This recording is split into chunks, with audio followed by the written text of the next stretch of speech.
अस्सलामुअलैकुम वरहमतुल्लाहि वबरकातुहू। मेरा नाम फ़ुज़ैल ख़ान है और आज की तवील लेकिन इम्पॉर्टेंट वीडियो के अंदर मैं आप सबको खुशामदीद कहता हूँ। You are about to see the most incredible doll ever invented. Her name is Poppy, and she is the first truly intelligent doll in the world. Poppy Playtime! Poppy's as lovable as a real girl, and she talks like one too. Hi, my name is Poppy.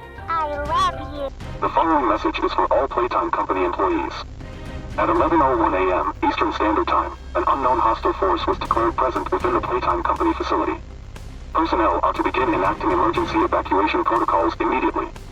आज की ये video होने वाली है बच्चों के उस famous game के बारे में जिसको सब लोग पॉपी प्ले टाइम के नाम से जानते हैं। मैं जानता हूँ ये वीडियो किसी भी वक्त डिलीट हो सकती है इस चैनल से, क्योंकि इस वीडियो के अंदर मैं ऐसी बातें आप सबको बताने वाला हूँ जो शायद आपने कभी ना सुनी हो और आप दिमाग पकड़ के बैठ जाएं कि ये क्या हो रहा है। आखिर कैसे इतने छोटी छोटी डाइक्रिटीज़, इतनी छोटी छोटी निटिग्रिटीज़ को भी एक गेम बच्चों को प्रेजेंट कर रहा है और ये बच्चे ना जानते हुए इस बात को समझ नहीं पा रहे कि ये गेम असल में उनके लिए एक बहुत बड़ा ख़तरा है।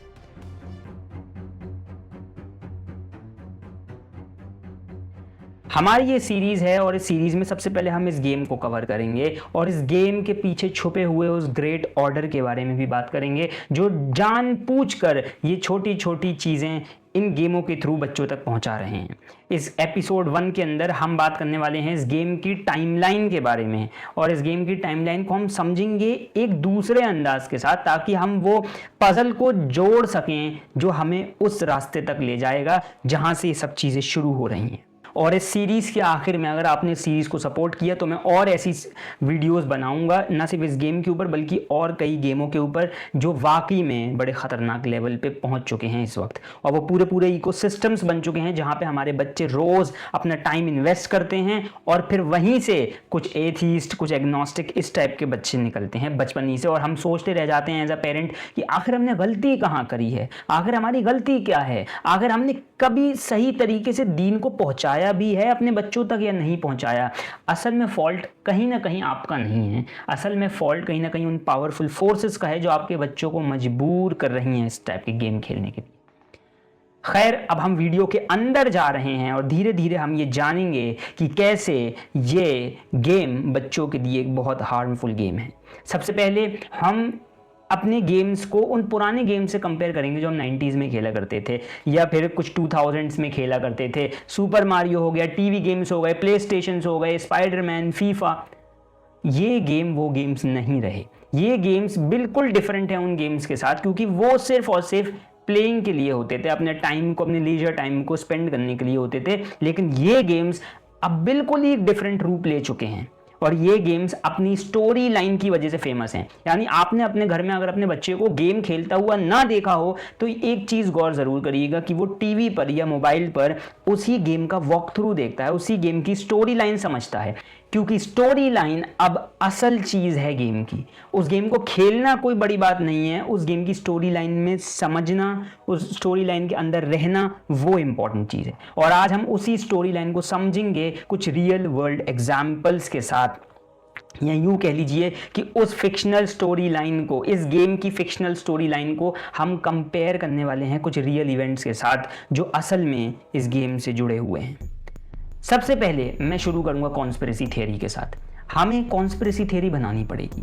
भला क्यों? क्योंकि लोग, जब मैं ऐसे एविडेंसेस देता हूं तो लोग ये समझते हैं कि मैं बस डॉट से डॉट जोड़ रहा हूं, कोइंसिडेंसेस को कनेक्ट कर रहा हूं, एक कॉन्स्पिरेसी थियरी बना रहा हूं। तो मैं आज आप सबके सामने रेसिपी देना चाहता हूं कॉन्स्पिरेसी थियरी बनाने की। अगर आपको कोई भी कॉन्स्पिरेसी थियरी बनानी होती है तो उसके लिए सबसे पहले आप एक रियल इवेंट को लेते हैं। उस रियल इवेंट के अंदर आप अनसर्टेनिटी ऐड करते हैं, उसके अंदर कुछ क्वेश्चंस ऐड करते हैं, फिर उसके अंदर पावरफुल गैप्स ढूंढते हैं और उन गैप्स के अंदर फिर आप ऐसी सीक्रेट सोसाइटीज़ को डालते हैं कि देखो ये इस वजह से था क्योंकि ये सीक्रेट सोसाइटी का ये काम है। और उसके बाद आप इमोशनली इंसान को ट्रिगर करके बताते हैं कि नहीं, ये सारे डॉट्स जो हैं वो अनरिलेटेड हैं और दरअसल ये कुछ नहीं बल्कि कॉन्स्पिरेसी थियरी है। अब मेरे सवाल का ज़रा जवाब दीजिए, क्या एप्स्टीन फाइल भी कॉन्स्पिरेसी थियरी है? अगर मैं आपसे यही सवाल 5 या 6 साल पहले पूछता तो आप कहते हैं हाँ, ये बिल्कुल कॉन्स्पिरेसी थियरी हो सकती है। भला दुनिया के इतने बड़े बड़े लोग कैसे इतने गंदे काम कर सकते हैं। लेकिन आज वो कॉन्स्पिरेसी थ्योरी एक हकीकत है, एक रियलिटी है, और वो सारे काम जो उन्होंने किए हैं वो सब एक हकीकत की तरह हमारे सामने हैं। तो अब हम क्या इन छोटी छोटी चीज़ों को कॉन्स्पिरेसी थियरी मान के इन्हें साइडलाइन कर देंगे, या इनमें छुपे हुए उन राजों को ढूंढेंगे और अंडरस्टैंड करेंगे कि हमारे लिए कितनी बड़ी शतरंज की बिसात बिछाई जा रही है। Every piece of that chess game is on that board, और वो चाल में हमारे बच्चे फंस रहे हैं। तो अब इस वीडियो की शुरुआत करते हैं। ये वीडियो की शुरुआत होती है डेट्स के साथ, और याद रखिएगा आज की इस वीडियो को मैंने डेट्स के अंदर डिवाइड कर दिया है। अब हम स्टोरी लाइन समझ रहे हैं पॉपी प्ले टाइम की, ताकि हम उस स्टोरी लाइन से फिर डेट्स को मैनेज करके समझ सकें रियल इवेंट्स क्या थे। 1930 के अंदर एलियट लुडविग नाम का एक आदमी एक फैक्ट्री ओपन करता है जिसका नाम होता है द प्ले टाइम को। Playtime Co. is the product of a great man by the name of Elliot Ludwig. Divorced, but a family man at heart. His sights were always set on bringing amazing toys to amazing children around the globe. Ludwig spent countless hours in the factory, working overtime relentlessly in an attempt to continuously innovate and surprise. और ये factory बच्चों के लिए toys बनाती है, उनके मनपसंद toys जो उनको हमेशा अच्छे लगते हैं, ऐसे टॉयज जिनके साथ वो इमोशनली रिलेट कर पाते हैं, ऐसे टॉयज जो उन्हें कभी लोनली फील नहीं कराते। ये उन टॉयज की शुरुआत होती है एक ऐसी फैक्ट्री के अंदर जो मास लेवल के ऊपर टॉयज का प्रोडक्शन करती है, द प्ले टाइम को, इन 1930। 1950 के अंदर एक डॉल आती है मार्केट के अंदर, और उस डॉल का नाम होता है Poppy. You are about to see the most incredible doll ever invented. Her name is Poppy, and she is the first truly intelligent doll in the world.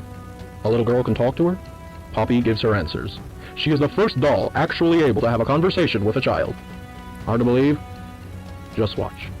ये डॉल बहुत ही रियलिस्टिक दिखने वाली एक बच्ची की शक्ल की डॉल होती है, और एक ऐसी डॉल जिसे देख के इंसान ये समझे कि वाकई में एक असली डॉल है, और वो इतनी ऑप्टिमिस्टिक और अच्छी बातें भी करती है कि लगता है कि वाओ ये तो एक बहुत बढ़िया डॉल है, और बच्चों के अंदर ये बहुत फेमस हो जाती है। लेकिन क्या आप जानते हैं कि असल में एलियट लुडविग, जो कि अपनी मरी हुई बेटी को जिंदा करना चाहता है, उसने ये डॉल बनाई होती है 1950 के अंदर।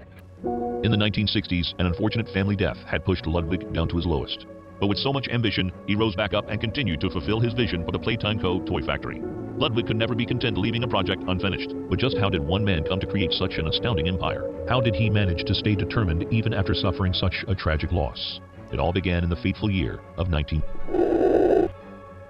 1950 के अंदर ये डॉल बनती है। कौन बनाता है? एलियट लुडविग बनवाता है। क्यों? क्योंकि उसकी बेटी मर चुकी होती है और उसे अपनी मरी हुई बेटी को दोबारा ज़िंदगी देनी होती है। तो वो कुछ ऐसा घिनौना काम कर रहा होता है उस फैक्ट्री के अंदर जिससे वो अपनी बेटी को ज़िंदगी दे सके। उसकी फैक्ट्री के एक नीचे वाले हिस्से में उसके ऑफिस के पास उसकी बेटी की लाश रखी होती है, जिसको वो किसी तरीके से उस डॉल के अंदर ट्रांसफ़र करना चाहता है, और वो ये काम कर भी देता है। लेकिन हैरानी की बात ये नहीं, हैरानी की बात ये डेट है 1950 और एक डॉल का बनाया जाना। ये आपको अगर कहीं याद आ रही है तो फिर अच्छी बात है, वरना मैं आपको याद दिला देता हूँ। आज से कई सालों पहले आपकी तरह मैं भी एक मूवी लवर हुआ करता था और मुझे हॉरर देखने का बड़ा शौक था। मैं भी अपने बहन भाइयों और कज़िनों के साथ हॉरर फिल्म्स देखा करता था, जिसमें टॉप हॉरर जो हमें बताई जाती थी उस वक्त की वो कॉन्जरिंग सीरीज़ थी। उसी कॉन्जरिंग सीरीज़ के अंदर एक सीरीज़ थी जिसका नाम था एनाबेल सीरीज़, और उस एनाबेल सीरीज़ की जो एक मूवी थी जिसका नाम था एनाबेल क्रिएशन, उस मूवी के अंदर ये बताया गया है कि एनाबेल डॉल कैसे बनाई गई। एनाबेल डॉल भी दरअसल एक आदमी ने बनाई थी अपनी मरी हुई बेटी को जिंदा करने के लिए।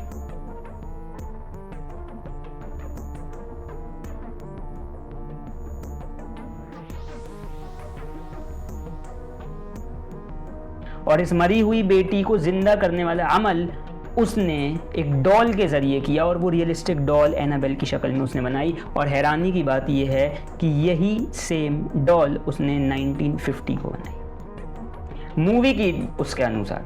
और लोग कहते हैं कि एनाबेल एक रियल इवेंट में हुई थी, यानी एक रियल डॉल थी। तो हम अगर इसको रियलिटी से कनेक्ट करें तो यानी हकीकत के ऊपर 1950 में एक डॉल बनाई गई, 1950 में एक डॉल बनाई गई। दोनों के बाप ने इसलिए वो डॉल बनाई ताकि वो अपनी मरी हुई बेटी को जिंदा कर सके।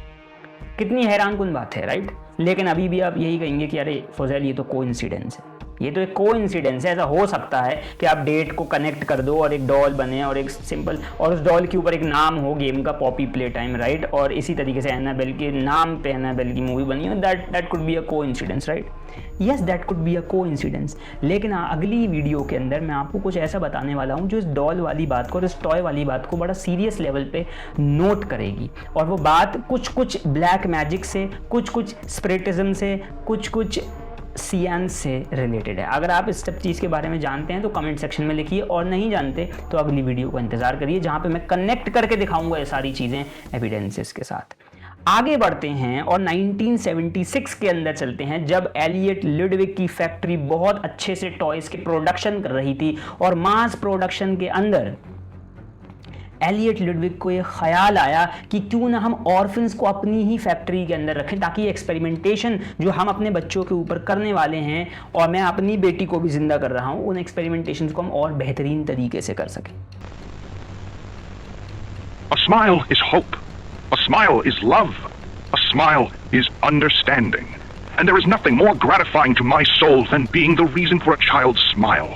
To be the spark that ignites all their hopes and dreams, for it is only through hopes and dreams that we may create a better world.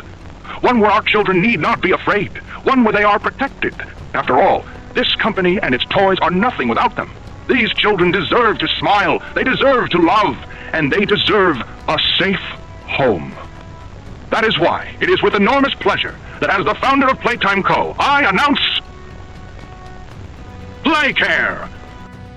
1976 play care खुलता है प्ले टाइम फैक्ट्री के अंदर। Play time factory के अंदर एक जगह खोली जाती है प्ले केयर, जहाँ पे ऑर्फिन्स को रखा जाएगा। वो उनका एक प्ले केयर होगा, एक स्कूल की तरह होगा, या यूँ कह लीजिए उनकी रहने की जगह होगी, जहाँ पे वो रहेंगे, खाएंगे, सोएंगे और अपने मनपसंद बच्चों के साथ, अपने मनपसंद टॉयज़ के साथ खेलेंगे।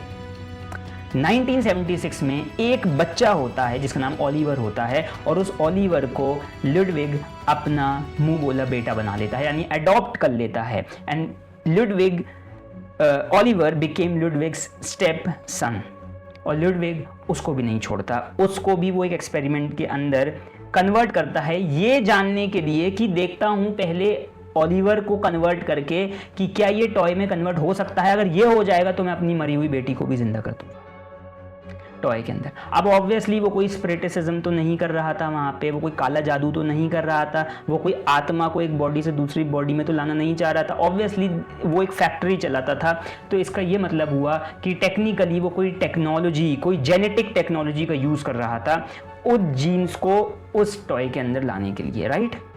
ये कहानी है, मैं आपको फिर बता रहा हूँ, ये फिक्शनल कहानी है जो मैं और आप समझ सकते हैं क्योंकि हम बड़े हैं, हम एडल्ट हैं, लेकिन एक 5 साल का, 6 साल का, 10 साल का बच्चा नहीं समझ सकता। और ये कहानी उसको याद होती है अगर वो ये गेम देख रहा है तो।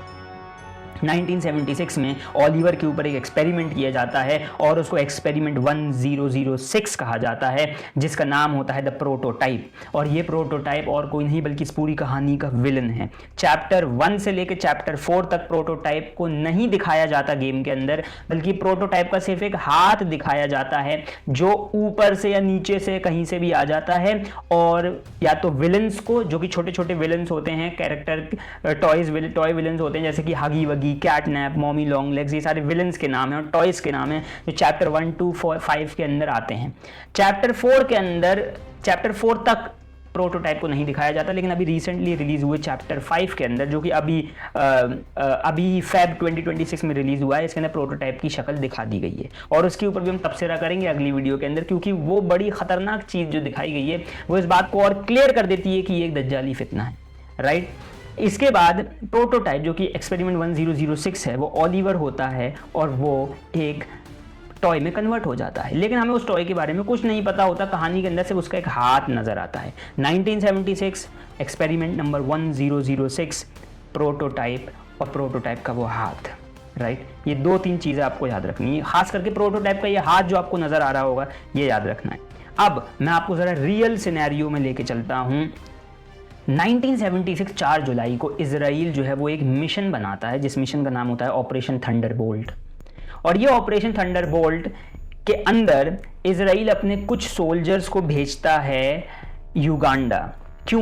क्योंकि एयर फ्रांस की जो एक फ़्लाइट होती है वो हाईजैक हो चुकी होती है 4 टेररिस्ट के थ्रू, जिसमें से 2 पैलेस्टीनियंस होते हैं और 2 जर्मन्स होते हैं, और ये 4 हाईजैक कर लेते हैं उस फ्लाइट को, जिसके अंदर 100 इजरायली पैसेंजर्स होते हैं। तो एक रेस्क्यू ऑपरेशन के तौर पे इजराइल अपने कमांडोज को एक ऑपरेशन के अंडर में 4 जुलाई 1976 को भेजता है, जिसका नाम ऑपरेशन थंडरबोल्ट है। इसके बाद वो सक्सेसफुली उन लोगों को छुड़ा लेते हैं और प्लेन हाईजैक होने से और टेररिस्ट को पकड़ लिया जाता है और प्लेन जो है वो हाईजैक नहीं हो पाता। लेकिन कहानी में ये हमें जानने की ज़रूरत नहीं है, कहानी में जानने की ज़रूरत है 1977 के अंदर जब एक मूवी बनाई गई और उस मूवी का नाम इसी ऑपरेशन के ऊपर रखा गया था, क्योंकि ये मूवी वही ऑपरेशन की एक विजुअल पिक्चर दिखाती थी लोगों को, और ये इजराइल ने बनाई थी मूवी जिसका नाम भी ऑपरेशन थंडरबोल्ट ही था। हैरानी की बात यह है, अगर आप इसका पोस्टर देखेंगे तो आपको एक हाथ नज़र आएगा और वो हाथ बादलों में से निकल रहा है, बिल्कुल उसी तरह जिस तरीके से 1976 में बनाए गए एक्सपेरिमेंट नंबर 1006 यानी प्रोटोटाइप का हाथ chapter number 1 to chapter number 4 के अंदर हमें नज़र आता है। इजराइल, ऑपरेशन थंडरबोल्ट, प्रोटोटाइप वो हाथ, और एग्जैक्ट डेट, एग्जैक्ट ईयर 1976। अभी भी कोइंसिडेंस है, राइट? चलिए कोई बात नहीं, अभी भी अगर ये कोइंसिडेंस है तो हम और आगे चलते हैं। प्रोटोटाइप की फॉर्मेशन के बाद एक्सपेरिमेंट नंबर 1007 बनाया गया, जिसको द पॉपी कहते हैं, यानी वही लड़की जिसको जिंदा कर लिया गया, और ल्यूडविग ने काम सक्सेसफुली कर दिया। इसके बाद प्ले केयर भी खुल गया और बिगर बॉडी इनिशिएटिव का आगाज हुआ। ये बिगर बॉडी इनिशिएटिव क्या था? प्ले केयर के जितने साइंटिस्ट थे, प्ले टाइम के जितने साइंटिस्ट थे, इस फैक्ट्री के साइंटिस्ट ने फैसला किया अब हमें एक्सपेरिमेंटेशंस को और बढ़ा देंगे, और प्ले केयर की सुरक्षा के लिए पूरी फैक्ट्री के अंदर हम कुछ गार्ड्स खड़े करेंगे, लेकिन वो गार्ड्स आम इंसान नहीं बल्कि टॉयज होंगे। My name is Harley Sawyer. I'm called the Doctor. When I look at this company we've built, I do not feel proud. Declining profits, failed experiments, people are constantly seeing things they shouldn't. How is that anything less than complete failure on our part? It's pathetic. Now we're understaffed, safety protocols are being abandoned, workplace incidents are common. We can't avoid a lawsuit forever.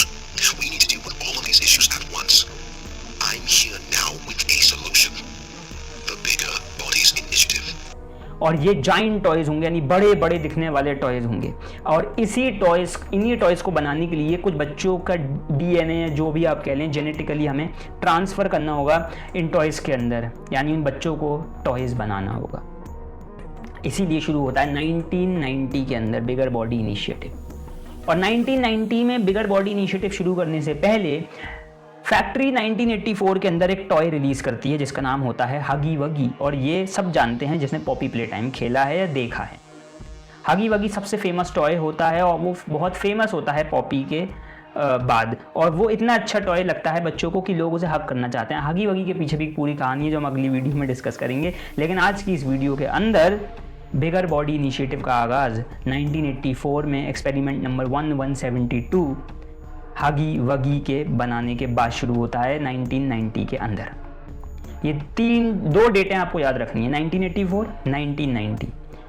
यहाँ पे बहुत सारे और toys बनाए जाते हैं जिसके अंदर एक्सपेरिमेंट नंबर 1170 हगी वगी होता है, एक्सपेरिमेंट नंबर 1160 बॉक्सीबू होता है, एक्सपेरिमेंट नंबर 1172 केसी मिसी होता है, एक्सपेरिमेंट नंबर 1188 कैटनैप होते हैं, और ये सारे बिगर बॉडीज़ होते हैं। इसके अलावा यार्डनबी, पियानोसोरस और भी बहुत सारे टॉयज़ बनाए जाते हैं जो कि बिगर बॉडी इनिशिएटिव के थ्रू बनाए जाते हैं। बिगर बॉडी इनिशिएटिव जीन्स को ट्रांसफ़र करना किसी तरीके से टॉयज़ के अंदर, और इस तरीके से आपके बड़े टॉयज़ तैयार हो जाते हैं। 1990 अब 1990 यूएसए के अंदर आते हैं।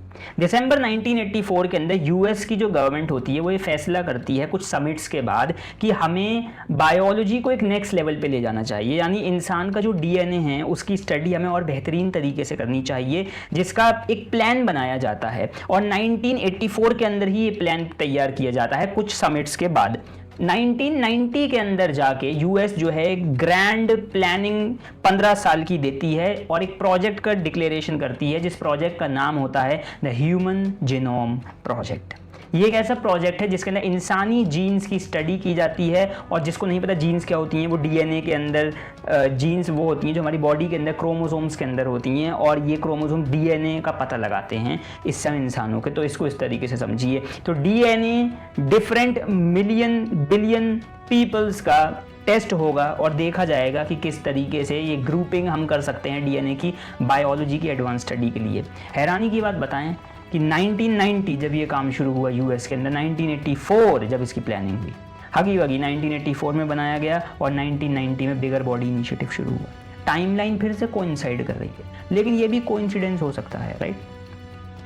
8 अगस्त 1995 ये एक्सपेरिमेंट्स बड़े अच्छे चल रहे थे और एलियट लुडविग को लग रहा था कि वो अब सक्सेसफुल हो रहा है अपने डार्कर काम के अंदर। इसके अंदर और बहुत सारे साइंटिस्ट जुड़े हुए थे, जिसमें से हार्ली सोयर नाम का एक साइंटिस्ट जिसे गेम के अंदर डॉक्टर कहा जाता है, वो भी बहुत फेमस है। लेकिन इन सबको एक बात नहीं पता थी कि ओलिवर यानी प्रोटोटाइप की कमांड के अंदर बहुत सारे बिगर बॉडी इनिशिएटिव वाले टॉयज एक रेबेलियन क्रिएट कर देंगे, और इसके अंदर हगी वगी, किसी मिसी, बॉक्सीबू और इसके साथ मॉमी लॉन्ग लेग्स, कैटनैप, ये सारे टॉयज प्रोटोटाइप के अंडर में एक रेबेलियन करते हैं 1995 को, और एक ऐसा मैसेकर होता है पूरी फैक्ट्री के अंदर जिसके अंदर ये सारे टॉयज वॉयलेंट हो जाते हैं और वॉयलेंट होकर ये सबको मार देते हैं, सारे साइंटिस्ट को मार देते हैं, सारे बच्चों को किडनैप कर लेते हैं, ऑर्फिन्स को, और उन्हें कहीं छुपा देते हैं, और जितनी भी डेड बॉडीज़ होती हैं उन्हें खा जाते हैं। यहाँ तक कि ये सिलसिला चलता रहता है जब तक प्ले टाइम की फैक्ट्री बंद नहीं हो जाती। और 2005 के अंदर एक अननोन फैक्ट्री वर्कर जिसको एक लेटर आया होता है वो फैक्ट्री के अंदर दोबारा जाता है, और वो कोई और नहीं होता बल्कि द प्लेयर होता है, वही प्लेयर जो उस गेम को खेल रहा है। और 2005 से कहानी शुरू होती है। जितनी भी कहानी मैंने अभी आपको बताई वो पीछे की बैक स्टोरी है जो गेम हमें धीरे धीरे करके समझाता है। The following message is for all Playtime Company employees. At 11:01 a.m. Eastern Standard Time, an unknown hostile force was declared present within the Playtime Company facility. Personnel are to begin enacting emergency evacuation protocols immediately. Leave all personal belongings. Do not engage with any hostile individuals. If no exit path is available, seek shelter in a hidden location. Use blankets or pillows to cover your body and remain silent. Do not look through any windows. Do not open doors for any individuals. Do not make eye contact. –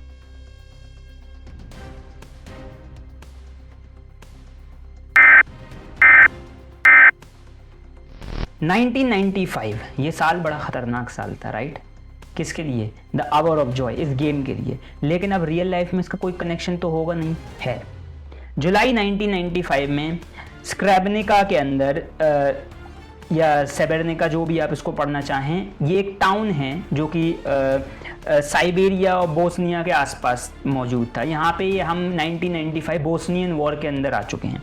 जो बोस्नियक soldiers होते हैं वो Dutch soldiers के एवज 8,000 मुसलमानों को, बल्कि 25,000 नौजवानों को, औरतों को, बच्चों को हवाले करते हैं डच सोल्जर्स के एवज, यानी उनके एक्सचेंज में। जिसके बाद जो बोस्नियन फोर्स होती है, या यूँ कह लें सर्बियन फोर्स होती है, वो उन्हें मार देती है। इसकी एग्जैक्ट डिटेल आपको हिस्ट्री की किसी भी वेबसाइट पे मिल जाएगी। लेकिन ये एक बहुत बड़ा मैसेकर होता है जिसके अंदर 8,000 मुस्लिम मारे जाते हैं। 8,000 मुस्लिम नौजवान मारे जाते हैं इस मैसेकर के अंदर। और ये कब होता है? 1995 के अंदर। 1995 the hour of Joy, massacre, एक रेबेलियन। 1995 द सेबेरनिका मैसेकर, एक रेबेलियन, एक मैसेकर।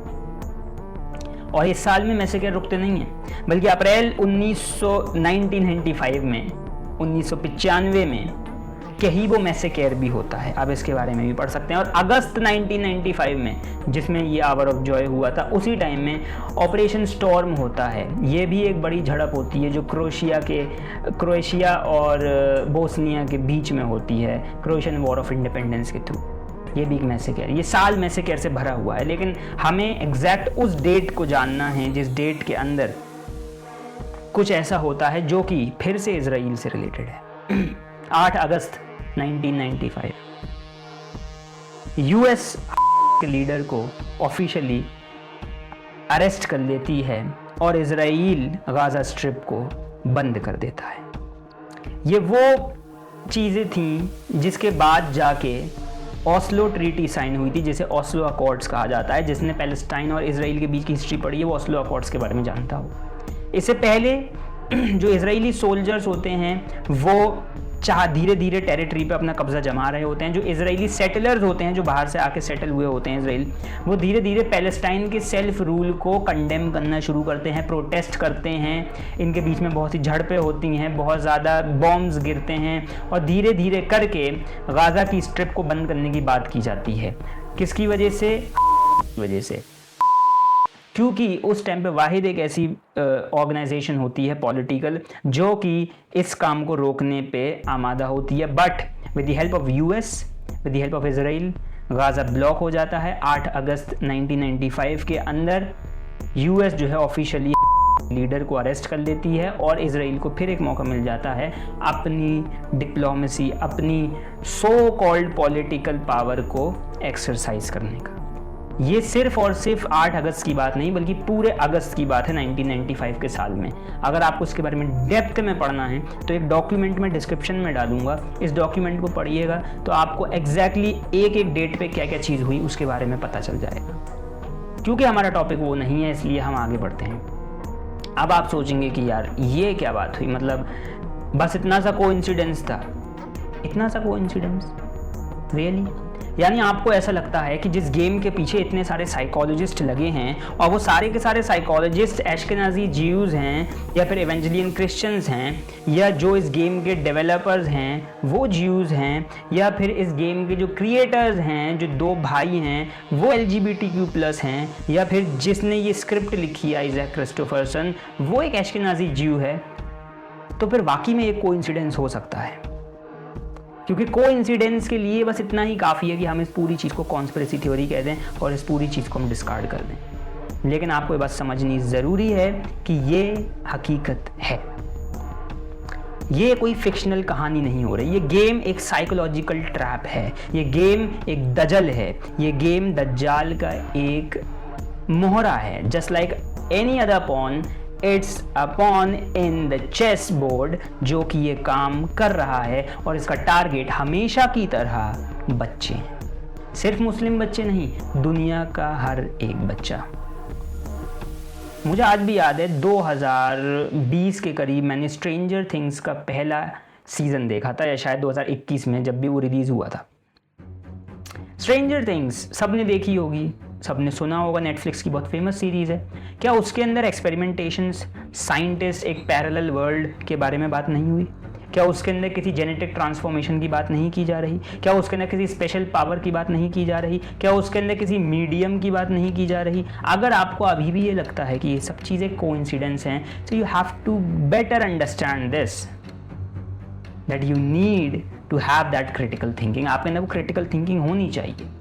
अगर आपने अभी तक तौरात नहीं पढ़ी, कुरान नहीं पढ़ा और आप ये सोच रहे हैं कि ये सब चीज़ें कोइंसिडेंस हैं, then this could be a coincidence। अगली वीडियो के अंदर मैं आपको कुछ साइकोलॉजिकल ट्रैप्स दिखाने वाला हूं, बल्कि उन वेबसाइट्स पे भी ले जाऊंगा जहां पे खुद पॉपी प्लेटाइम का फैंडम जो है वो पूरी वेबसाइट्स बना के बैठा है, किस तरीके से इनका बिजनेस चल रहा है, कैसे हम डिजिटली अपने बच्चों को इनके हाथों में दे रहे हैं ताकि वो इनका यूज़ कर सकें जैसे वो चाहें। सीएंस क्या होता है, स्पिरिटिसिज्म क्या होता है, कैसे एक मीडियम के थ्रू बात की जाती है, टॉयज़ का इसमें क्या रोल है और टॉय कैसे एक मीडियम है। रशिया की एक रिसर्च भी बताऊंगा जो बच्चों के ऊपर की गई, और इसके साथ साथ और बहुत सारी चीज़ें। लेकिन फिर से मैं यही कहना चाहूँगा कि this is not the solution, this is the problem and we must identify the problem and we have identified the problem, but where is the solution? Solution कहाँ है हमारे पास? अगर मैं आज आपको ये सारी बातें ना बताऊं और डायरेक्टली आपको कहूँ ये गेम खेलिए, तो आपको इंटरेस्ट आएगा इस गेम को खेलने में, because there is a mystery, there is horror, और हमें इन चीज़ों में बड़ा मज़ा आता है, राइट? लेकिन इनके पीछे छुपी हुई वो ख़तरनाक कहानियाँ जो शायद हमें नहीं पता, वो इनको बहुत डेडली कॉम्बिनेशन बनाती हैं of the great Dajjal that is yet to come. अभी तक आया नहीं है, मैं आपको बता दूं, ये सब एक प्रिपरेशन हो रही है दज्जाल के आने की। Dajjal is yet to come, the greatest फितना of all time, the greatest फितना, दज्जाल का वो बड़ा और अजीम तरीन फितना जिसको मैं चाहूँ अगर, तो आज की वीडियो बहुत लंबी हो जाएगी, अगर मैं मैप करना चाहूँ तो शुरुआत से, प्रॉफिटिक टाइमलाइन की शुरुआत से, नूह अलैहिस्सलाम के दौर से आज तक जितने वाक़यात हैं उनमें मैं दिखा सकता हूँ कि कहाँ कहाँ वो फितना ज़ाहिर हुआ और कैसे कैसे वो फितना आगे भी ज़ाहिर होगा, लेकिन उसके लिए मुझे बहुत तवील टाइम चाहिए। आज की इस वीडियो के लिए इतना ही सही। अगली वीडियो के अंदर हम बात करेंगे कैसे ये गेम एक साइकोलॉजिकल ट्रैप है, और प्रॉबेबली अगर ये वीडियो डिलीट नहीं हुई तो मैं चाहूँगा कि आप इस वीडियो को शेयर करें लोगों तक, उन बच्चों तक, उन टीनेजर्स तक जिन्हें ये नहीं पता कि असल में ये गेम एक बहुत बड़ा साइकोलॉजिकल ट्रैप है। तो मिलता हूँ आपसे अगली वीडियो में, तब तक के लिए अल्लाह हाफिज़।